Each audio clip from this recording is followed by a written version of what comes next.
Assalamualaikum warahmatullahi wabarakatuh. Al-Fatihah ta'ala ta'ala al-Fatihah al-Istifada wa al-Intifa wa tadhakkur wa tadhkir wa du'a ila al-mada wa dala ala khair wal hatha ala tamassuki bi kitabillah sunnati rasulih wa bi amradil qurba bi subhanahu wa ta'ala bi niyati husnil khatimah indal maut wa da umrin tawil fi khairil tan'afiyah wa jamala fi dunya akhirah على دنيا وإلى حضرة الإمام محمد الإمام النووي سيدنا جمال أبو جعفر بن سنغال بقالوا ابن سيد القادر اسمه بسم الله عمر بن والدين عليكم من أمر المسجد سابقا ولهكا سنير والدنا سرد الله أمة المسلمين أجمعين وأمة المسلمين البلدان الله يتغشاهم بالرحمة المغفرة ويسلم جنة يعني درجات جرم رمضان جنة إلى حضرة النبي محمد السلام الفاتحة Bismillahirrahmanirrahim. Alhamdulillahirabbil alamin. Ar-Rahmanir-Rahim. Maliki yaumiddin. Iyyaka na'budu wa iyyaka nasta'in. Ihdinas siratal mustaqim. Siratal ladzina an'amta 'alaihim ghairil maghdubi 'alaihim waladdallin. Amin. Bismillah, alhamdulillah. Salatu wassalamu ala Rasulillah sayyidina Muhammad bin Abdullah wa ala alihi wa sahbihi wa man wala la hawla wa la quwwata illa billah. Rabbi shrah li sadri wa yassir li amri wa hlul 'uqdatam min lisani yafqahu qawli wa saddid lisani wa hdi qalbi bi haqqi sayyidina Muhammadin sallallahu alaihi wasallam. Dusturakum ya ahla tarki wa ya ahla batin wa ya ahla nawbati wa ya ahla nur. Amma ba'd.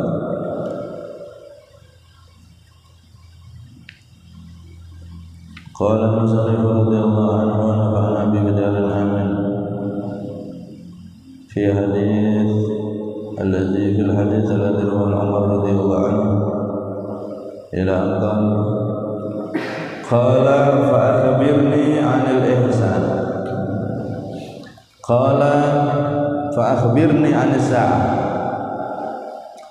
Qala berkata itu rajul, fa akhbirni maka kabarkanlah kepadaku, 'anis sa'ati tentang kiamat. Qala bersabda itu Nabi, menjawab itu Nabi, mal mas'ulu anha bi'alama minas sa'il. Tidaklah adapun yang ditanya dari kiamat bi'alama adalah lebih mengetahui minas sa'il daripada yang bertanya. Jadi laki-laki tersebut dalam bagian terakhir hadis ini bertanya tentang kiamat.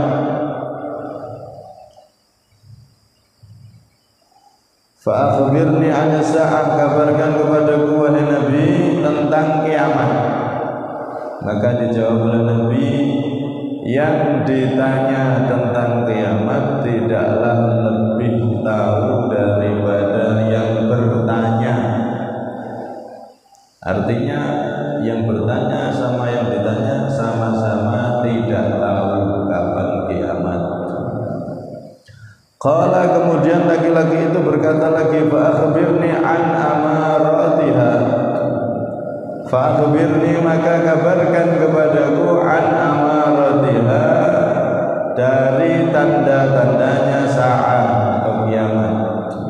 Qala berkata Nabi, antalidal amatu rabbataha.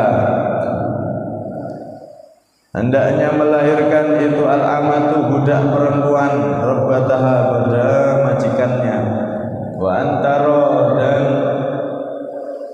kamu melihat al-hufata orang-orang yang nyeker, tidak pakai sandal, al-urata yang tidak memakai pakaian, bertelanjang dada, al-alata yang fakir, ri'a asyai yang menjadi pengembala domba, yatatawaluna fil bunyan, mereka bertinggi-tinggi di dalam bangunan. Lelaki tersebut ketika sudah dijawab oleh Nabi yang bertanya sampai yang tanya sama-sama tidak tahu tentang kiamat. Kemudian orang tersebut bertanya, kalau begitu kabarkan tentang tanda-tanda kiamat oleh Nabi. Maka di dalam hadis ini Nabi memberi dua jawaban tanda-tanda kiamat. Para ulama membagi asyratus sa'ah, tanda-tanda kiamat itu ada dua bagian. Yang pertama alamatun sughra, tanda yang kecil, dan yang kedua alamatun kubra, tanda yang besar. Sebagian ulama yang lain membagi menjadi tiga. Alamah sughra, tanda kecil, kemudian alamah wusta, tanda pertengahan atau tanda sedang, kemudian alamah kubra, tanda yang besar. Ala kulli hal, yang jelas sebelum tanda-tanda besar itu datang, berarti rentetan tanda-tanda kecil sangat banyak yang akan terjadi. Tanda-tanda yang besar diantaranya yang diriwayatkan oleh banyak hadis Nabi. Nabi mengatakan dalam berbagai hadis bahwasanya termasuk tanda yang besar akan datangnya hari kiamat, yaitu terbitnya matahari dari barat. Kalau sudah matahari terbit dari barat, berarti sudah hampir kiamat, sudah di ujung pintu itu. Ibarat orang itu sudah di ujungnya. Dan subhanallah, matahari terbit dari barat ini ternyata zaman sekarang itu diselidiki oleh ahli astronomi Amerika yang terkenal dengan nama NASA, itu Badan Astronomi Amerika yang meneliti tentang planet-planet dan lain-lain. Itu mereka membuat penelitian, ternyata magnet bumi yang ada di kutub utara dan kutub selatan ini semakin lama semakin melemah. Saat ini semakin lama semakin melemah karena panasnya matahari, karena banyaknya pohon-pohon yang sudah ditebang dan sudah jadi perkotaan. Akhirnya magnet bumi yang ada di kutub utara dan selatan itu melemah, sehingga mereka membuat penemuan bahwasanya suatu ketika nanti akan ada saatnya bumi ini berputar balik, dan di saat itu matahari akan terbit dari barat.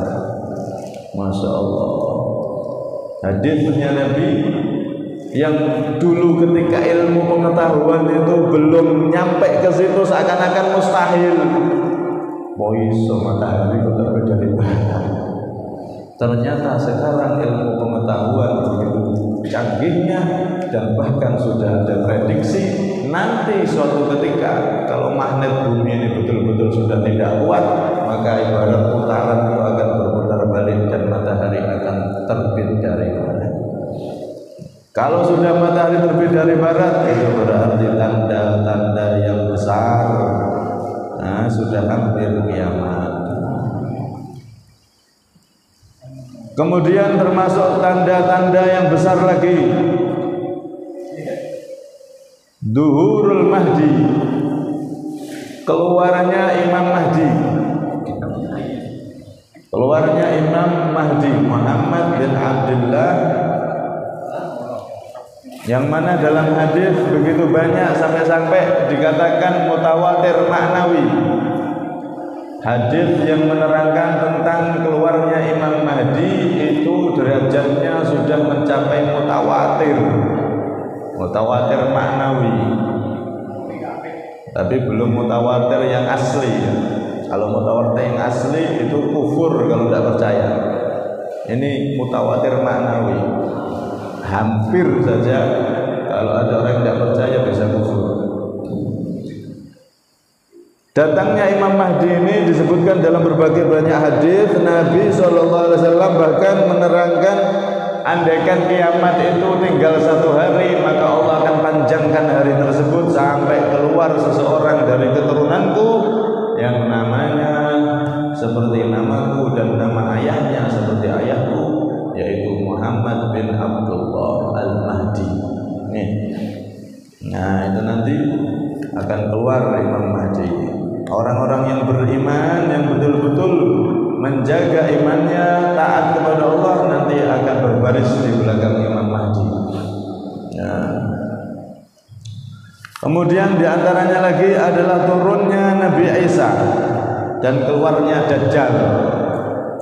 Turunnya Nabi Isa dan keluarnya Dajjal. Karena di dalam akidah kita di Al-Quran dijelaskan bahwasanya Nabi Isa tidaklah mati disalib. Yang disalib adalah Yudas, murid Nabi Isa yang berkhianat, bukan Nabi Isa. Nabi Isa diangkat oleh Allah ke langit dan nanti di akhir zaman akan turun dan membunuh Dajjal. Nih Dajjal yang mana dia makhluk yang mengaku Tuhan dan bisa apapun yang ia inginkan. Ini Dajjal nanti akan dibunuh oleh Nabi Isa. Tidak mamin nabiyyin illa wa andara furujat Dajjal. Tidak ada satupun nabi kecuali mereka semua memperingatkan akan ada fitnah terbesar, yaitu Dajjal. Mulai Nabi Adam, nabi-nabi semuanya itu memperingatkan umatnya, keluarganya, hati-hati, nanti akan keluar fitnah terbesar, yaitu Dajjal. Akan tetapi di hadis tersebut Rasulullah mengatakan, akan aku kasih tahu satu tanda, yang mana tanda ini belum pernah diungkap oleh satupun nabi sebelum aku, kata Nabi Muhammad SAW. Apa? Innahu a'war. Dajjal itu buta satu, picek pece. Matanya yang satu itu seperti anggur yang kering. Jadi wa inna rabbakum, dan sesungguhnya Tuhan kalian bukanlah a'war, bukanlah pece. Nanti Dajjal keluar dia ngaku Tuhan, tapi ada kekurangan. Apa? Matanya pece satu, hilang satu, terhapus satu. Dan ketahuilah itu adalah pendusta Dajjal. Jadi Dajjal itu nanti matanya hilang satu, dia ngaku Tuhan, bisa semuanya. Yang ikut dia mau minta apa, mau minta istana, ting jadi, ting ini sembarang bisa. Cuma satu, dia tidak bisa menyembuhkan matanya sendiri, tidak bisa. Ya. Dia bisa menjelajah dari ujung timur sampai ujung barat dengan cepat. Bahkan seluruh muka bumi ini nanti akan dijelajah oleh Dajjal, kecuali Mekah dan Madinah. Ala kulli hal, akhirnya Dajjal ini nanti akan dibunuh oleh Nabi Isa. Yang bisa membunuh Dajjal adalah Nabi Isa alaihissalam. Dan saat itu Imam Mahdi membantu Nabi Isa. Nabi Isa membantu Imam Mahdi. Dajjal bersekongkol dengan iblis. Jadi nanti di akhir zaman itu ada 2 pemimpin besar. Yang 2 memimpin kejelekan, Dajjal sama iblis. Iblis ini cikal bakalnya setan. Pertama kali nenek moyangnya setan ya iblis itu. Kemudian ada 2 pemimpin besar yang memimpin kebaikan, yaitu Nabi Isa dan Imam Mahdi. Nanti Dajjal akan dibunuh sama Nabi Isa. Karena itu sebelum Dajjal datang, Rasulullah itu ngasih kita sebuah amalan yang bisa mencegah kita selamat dari fitnah terbesar, yaitu Dajjal itu. Dajjal itu ngeri sampai-sampai dia bisa menghidupkan orang yang sudah mati. Mana bapakmu? Kuburannya ini. Yos, bangun, langsung bangun. Persis bapaknya ngomong, nah Adona saya dulu hidup keliru Tuhan, yang benar ya ini Tuhan kita. Bayangkan, Nah, orang kalau imannya tidak kuat ya apa ya? Ayo kuburan orang tua mana? Bangun, langsung bangun. Ya Allah, saya dikubur, disiksa keliru, Tuhan kita benar ini. Nah, padahal itu yang bangun aslinya bukan orang tuanya, cuma setan yang kerja sama Dajjal menjelma seperti orang tuanya. Tapi kalau orang imannya tipis, wah, ya kacau. Apa orang senang sakti-saktian, senang sakti-saktian, tapi lupa ibadah. Nek kesaktian Allah SWT belajar sakti-sakti. Wah, ini nanti kalau Dajjal keluar bahaya. Dajjal itu super sakti. Super sakti. Rasulullah ngasih kita satu amalan biar selamat dari gangguan Dajjal, baca setiap hari Jumat suratul Kahfi, surat Al-Kahfi. Baca dari awal sampai akhir. Karena siapa yang setiap Jumat baca surat Al-Kahfi, kalau Dajjal keluar, dia akan selamat, tidak kena fitnahnya Dajjal, dan dia menjadi orang yang berbaris di barisannya Imam Mahdi. Atau hafalkan 10 pertama dari surat Al-Kahfi atau 10 terakhir dari surat Al-Kahfi. Jadi ada 3 alternatif, hafal 10 awal atau hafal 10 akhir, atau kalau pengen tidak hafalan ya setiap Jumat baca surat Al-Kahfi. Karena itu para ulama mengatakan di hari Jumat setelah yang wajib tidak ada amalan yang paling utama kecuali 2. 1 baca surat Al-Kahfi, nomor 2 perbanyak sholawat kepada Nabi Sallallahu Alaihi Wasallam. Itu khusus dari Jumat. Baca surat Al-Kahfi, dijamin kalau Dajjal keluar kita tidak akan terkena fitnahnya, aman. Dajjal tidak akan bisa menggoda kita, mengganggu kita. Kayak dipagari cahaya gitu, Dajjal tidak berani dekat.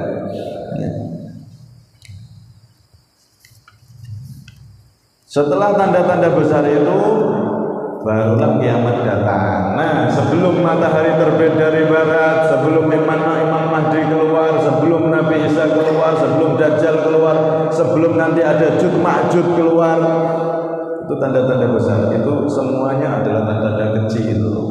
Tanda-tanda sebelum yang besar itu berarti tanda-tanda kecil. Nah, di sini Nabi ketika ditanya tanda kiamat itu apa, wahai Nabi? Nabi menjawab 2 hal. Menjawab dengan 2 hal. Pertama, antalidal amatu rabbataha. Banyak nanti amat, budak perempuan akan melahirkan pemimpinnya, melahirkan rajanya. Ini hadis ini terdapat banyak makna.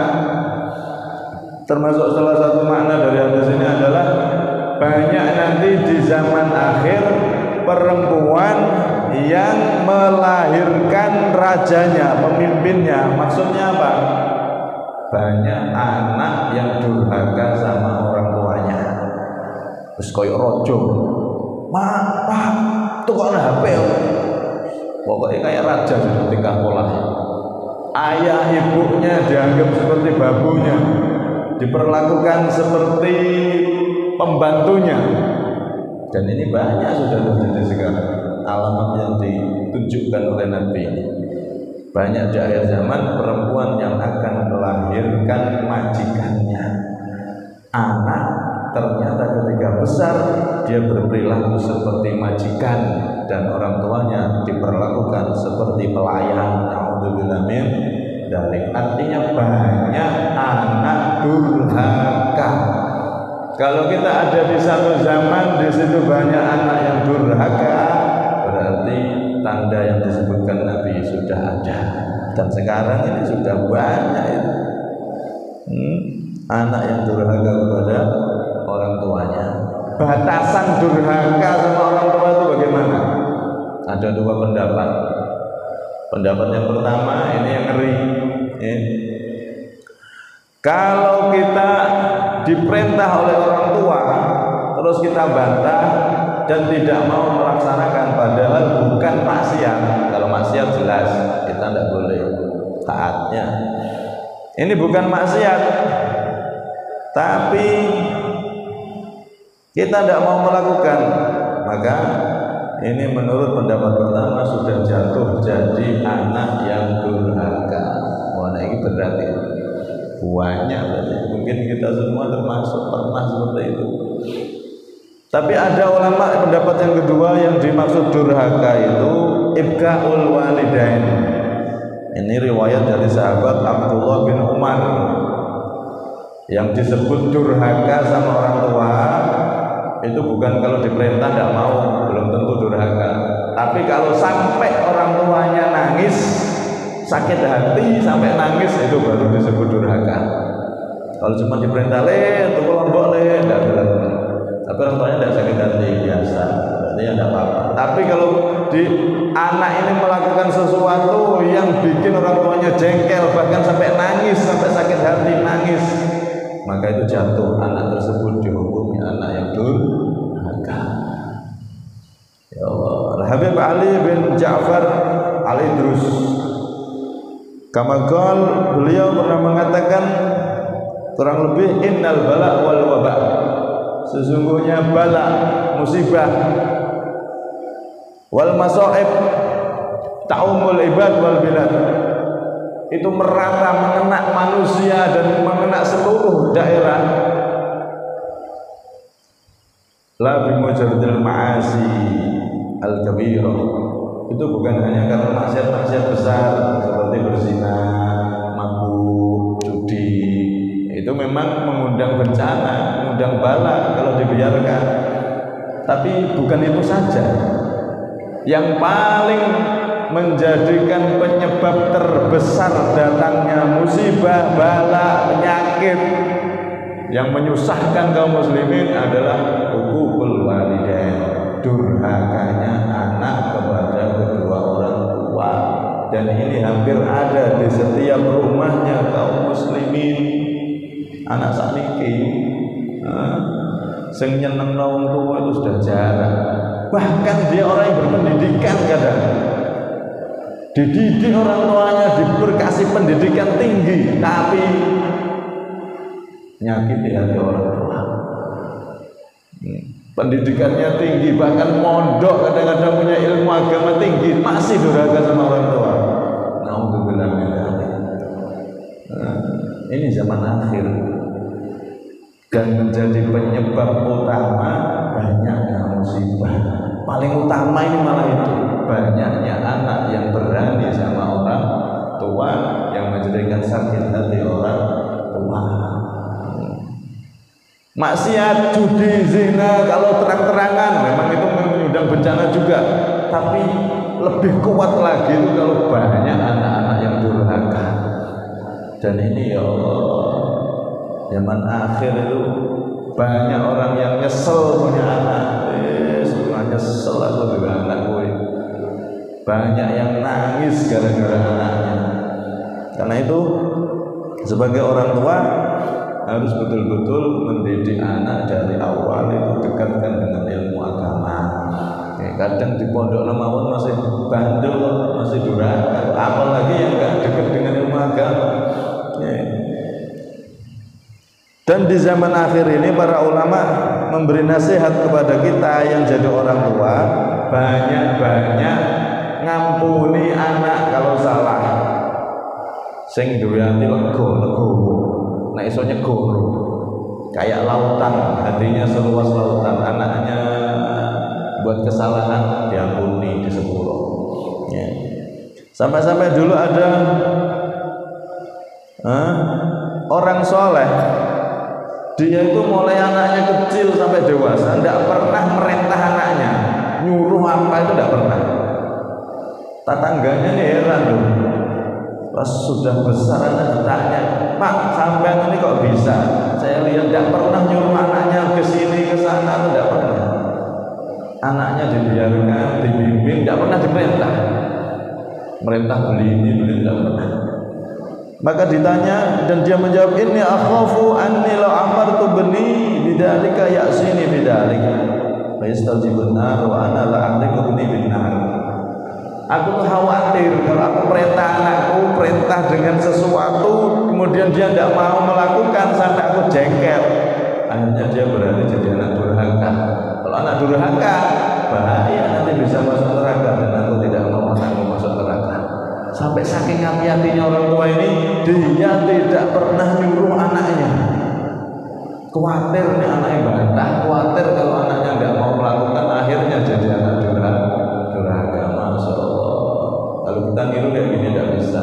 Ya kalau misalkan anaknya bantah atau apa, banyak ngapuro, nih terus berusaha dan sambil berusaha dibimbing anak tersebut untuk lebih baik lagi. Tapi hati kita jangan sakit hati. Kalau sampai sakit hati, celaka lah kita sudah punya tiket masuk neraka kalau orang tuanya mangkel. Anak kita sebandel apapun jangan maunya mangkel dendam sama anak janda. Karena kalau sampai kita sakit hati, itu berarti orang tersebut sudah punya tiket masuk neraka. Alhamdulillah, amin. Apalagi zaman sekarang, zaman akhir ini, orang tua harus betul-betul bisa menata hatinya. Jangan pernah dendam sama anaknya, kasihan. Anaknya dewi gara-gara kita orang benci, mangkel, jengkel, akhirnya anak kita akan jadi penghuni neraka. Kalau belum dimaafkan oleh orang tuanya, tidak akan bisa masuk surga. Jangankan orang biasa, di zaman Nabi kan ada itu cerita sudah masyhur, terkenal cerita itu. Dia mau meninggal disuruh baca la ilaha illallah, tidak bisa. Disuruh baca la ilaha illallah, tidak bisa. Alqomah ya Allah, suruh baca la ilaha illallah. Sampai Nabi datang, padahal sahabat ini, muridnya Nabi Muhammad. Nabi datang, yang nuntun la ilaha illallah Nabi Muhammad, manusia paling mulia. Dan dia termasuk sahabatnya Nabi Muhammad, dituntun Alqomah la ilaha illallah. Tidak bisa, terkunci mulutnya. Akhirnya diselidiki Nabi, singkat cerita ternyata punya masalah sama ibunya. Padahal itu menurut riwayat sahabat ini kan tinggal sama ibunya. Suatu ketika istrinya tuh minta sesuatu, ibunya minta sesuatu, berbarengan. Nah si Alqomah ini tidak merasa gitu. Akhirnya dia ngambilkan, karena dekat sama istrinya, ngambilkan istrinya dulu.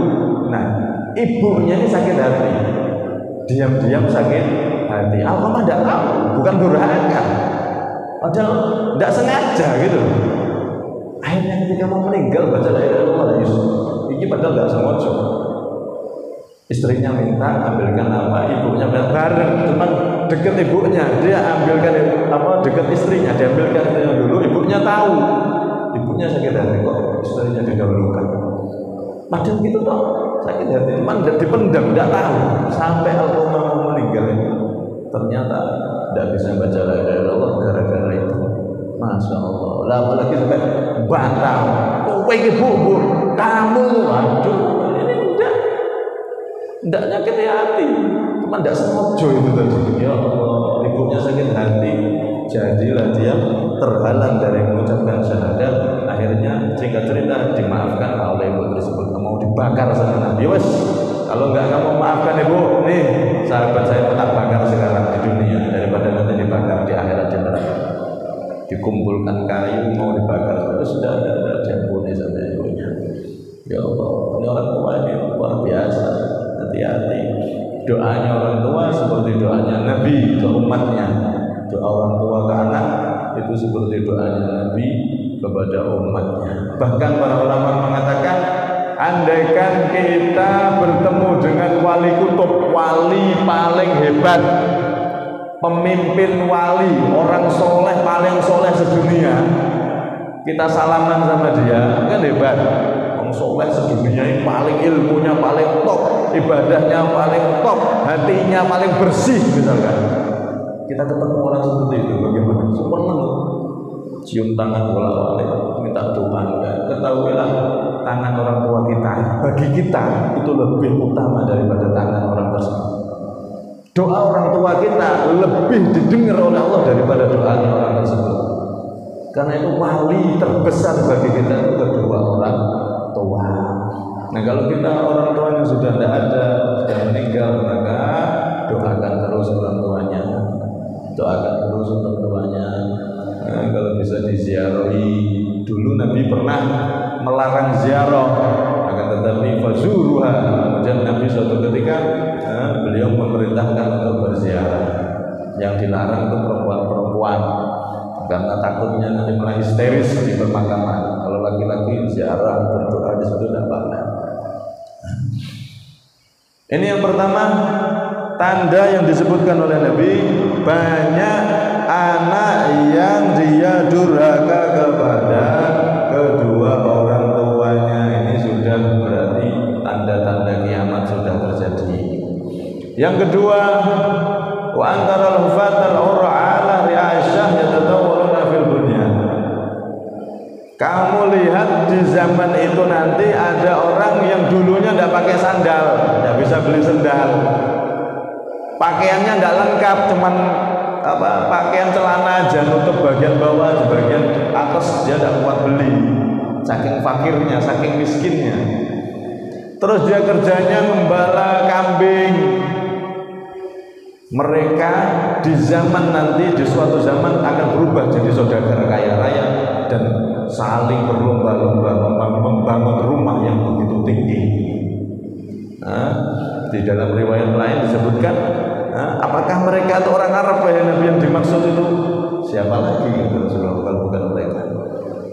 Nah sekarang ini Pak, itu sudah terjadi. Dulu orang-orang Badui Arab, orang Arab sekarang kan kaya raya. Mekah itu gedungnya udah tinggi-tinggi. Abu Dhabi itu sekarang jadi negeri yang punya gedung pencakar langit, kingdom, punya gedung paling tinggi di dunia. Amerika kalah. Orang Eropa, orang Asia, orang-orang yang dulunya maju lebih dulu, sekarang dibalap oleh orang-orang Arab yang dulunya Badui, gembala kambing kerjaannya, tapi setelah mereka maju, minyak terbuka, sekarang mereka jadi saudagar kaya raya. Dan gedung pencakar langit di dunia saat ini tertinggi ada di Arab, yang dulunya mereka keturunan orang-orang yang gembala kambing, beli sandal aja tidak bisa. Orang Arab ini paling hebat, gedungnya paling tinggi. Di Abu Dhabi itu kingdom tertinggi di dunia. Ini sudah terjadi. Tanda-tanda kecil ini semuanya yang disabdakan Nabi zaman ini ternyata sudah terjadi. Kalau di zaman dulu tidak ada, orang bangun tinggi rumah itu tidak ada. Bahkan kalau bukan karena kebutuhan, itu jadi aib, kekurangan.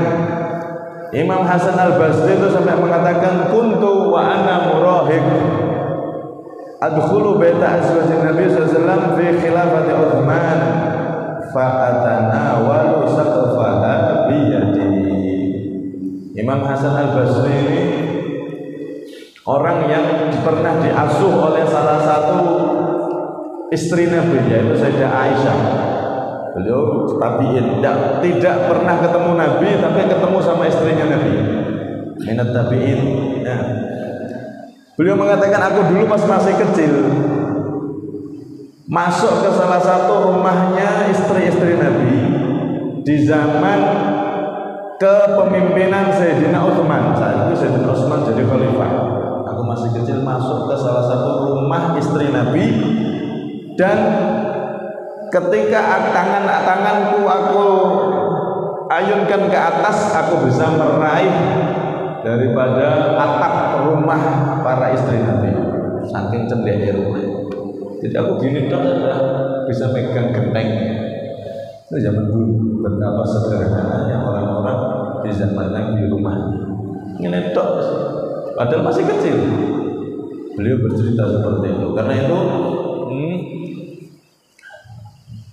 dalam riwayat Nabi pernah juga lewat di satu bangunan. Bangunan itu tinggi. Kemudian Nabi berkata, "Mahadi, apa ini? Bangunannya siapa?" "Hadi li fulan." Kemudian beliau diam. "Ini bangunannya si fulan." Beliau bilang, dan beliau berpaling dari bangunan tersebut. Raut muka beliau, raut wajah beliau dilihat tidak enak, tidak senang. Akhirnya Rasulullah pergi. Langsung sebagian sahabat memberitahu orang yang punya rumah, tadi Nabi lewat di depan rumahmu." Beliau tidak senang, "Rumahmu ini keduren." Akhirnya apa yang terjadi? seketika itu langsung dia dibongkar, dirubuhkan, diredah di zaman itu. Masya Allah.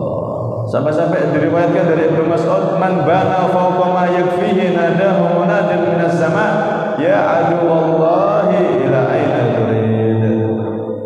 Ibnu Mas'ud meriwayatkan, barang siapa yang membangun di atas kebutuhannya, maka bangunannya tinggi padahal lebih dari kebutuhannya, maka ada malaikat yang menyeru dari langit, ya aduwallah. Masya Allah, disebut ya aduwallah, wahai musuhnya Allah, ila aina turid, mau kemana engkau? Masya Allah. Karena itu di zaman dulu itu rumah itu sederhana, tidak tinggi-tinggian, tapi zaman sekarang tinggi-tinggian. Nah, itu tergantung niat dan kebutuhan. Banyak juga para ulama yang soleh rumahnya bagus, rumahnya tinggi besar, tapi ternyata kalau ditanya, beliau bangun rumah itu untuk bisa menjamu para tamu yang pengen nginep biar enak, terus dibuat majelis ilmu biar enak, untuk menghormati para tamu dan para pencari ilmu. Akhirnya rumahnya dibesarkan, ditinggikan. Kalau ada niat-niat seperti itu, maka tidak apa-apa. Akan tetapi kalau nggak ada kebutuhan, tidak ada untuk niat untuk memuliakan tamu, tidak ada niat untuk mengadakan pengajian dan lain-lain, maka itu sama sekali tidak dianjurkan. Ini kata Rasulullah, salah satu tanda hari kiamat, orang-orang miskin Arab dulunya miskin, sekarang tinggi-tinggian bangunan, dan sekarang itu sudah terjadi. Jadi semua alamat tanda-tanda kecil yang diberikan Nabi ini sekarang banyak yang sudah terjadi. Yang belum itu tanda yang besar, matahari terbit dari barat, Imam Mahdi keluar, dan lain-lain. Kalau yang tanda-tanda kecil itu hampir semua, walaupun belum 100%, tapi hampir semua sudah kejadian. Semua ini menunjukkan bahwa benar-benar sabda Nabi itu benar, hari kiamat itu benar. Karena itu kalau kita mengetahui ini, maka kita akan bersungguh-sungguh di dalam mengamalkan Islam, ibadah kepada Allah.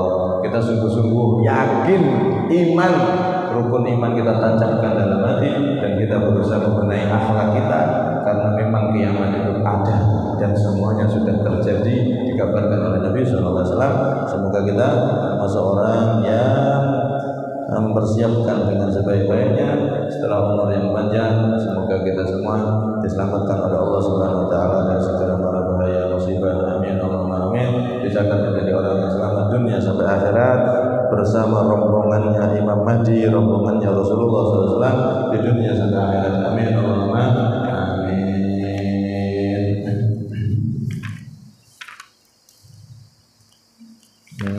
Kemudian tinggal sedikit saya baca saja dan besok masuk ke hadis ketiga. Tsummatolako, kemudian orang tersebut pergi, falabithtu maliyah, kemudian aku diam sesaat. Tsummatolali, kemudian Rasulullah berkata kepadaku, Sayyidina Umar, ya Umar, wahai Umar, atadri manis sa'il, apakah kamu tahu siapa yang bertanya tadi? Qultu Allah Rasulullah alam, Allah dan Rasulullah yang tahu. Fa'innahu qala fa'innahu Jibril, dia adalah Jibril, atakum, datang kepada kalian, yu'allimukum dinakum, mengajari kalian agama kalian. Karena itu dalam hadis ini dirumuskan rukun agama itu ada 3 yang wajib diamalkan: Islam, iman, ihsan. Sebagian ulama menambah 1, yaitu mengetahui tanda-tanda kiamat, agar kita betul-betul sungguh-sungguh dalam mengamalkan 3 ini, karena untuk perjumpaan